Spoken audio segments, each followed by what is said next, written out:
আর free fire সৃষ্টি করা Garena company স্থাপিত হয় 2009 সালে। তাদের যাত্রা শুরু হয় সিঙ্গাপুর থেকে। গেরিনার মালিক হচ্ছে ফরেস্ট লি, যিনি একজন অনেক দক্ষ এবং ব্যবসাকে ভালো বোঝার একজন মানুষ। না হলে এই ফ্রি ফায়ার গেমটা হয়তো এতদিনে টিকে থাকতে পারতো না।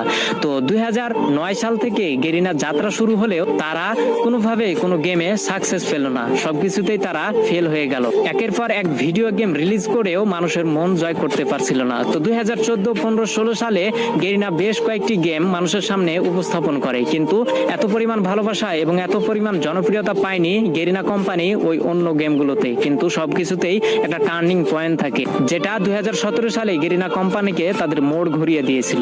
যেহেতু 2017 সালে শুধু পাবজি গেমটাই ব্যাটল রয়্যাল গেম ছিল এবং মানুষের মাঝে উৎপত্তি হয়েছিল একটা বিশেষ গেম হিসেবে, সেহেতু গেরিনা কোম্পানির মালিক ফরেস্ট লি ভাবলো কেন না মোবাইলের জন্য একটা ভালো গেম উপস্থাপন করা যাক বা মানুষের সামনে ছড়িয়ে ফেলা যাক, যার হাত ধরে কয়েকজন টিম নিয়ে এই গেমটাকে তৈরি করার কাজ শুরু করা হলো।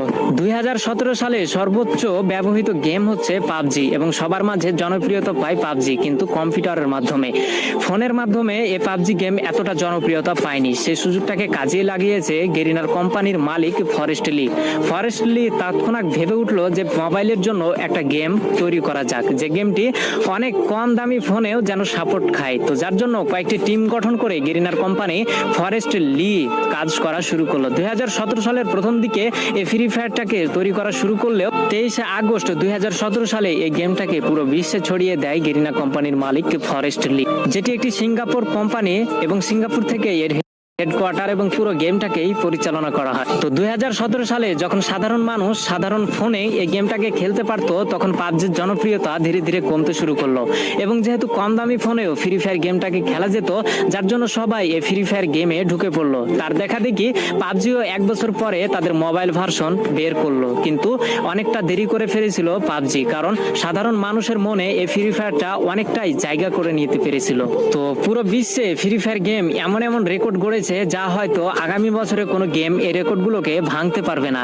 তেমনই দুটি জনপ্রিয় রেকর্ড হচ্ছে 2019 সালে সর্বাধিক প্লে স্টোর থেকে ডাউনলোড করা গেম হচ্ছে ফ্রি ফায়ার গেম, যার জন্য প্লে স্টোর থেকে তাকে অ্যাওয়ার্ড দেওয়া হয়, এবং 2020 সালে দৈনিক 80 মিলিয়ন অ্যাক্টিভ ইউজার এই গেমটি অর্জন করে ধরে রাখতে পেরেছিল, যার জন্য এটি একটি বিশ্ব রেকর্ড হয়েছিল।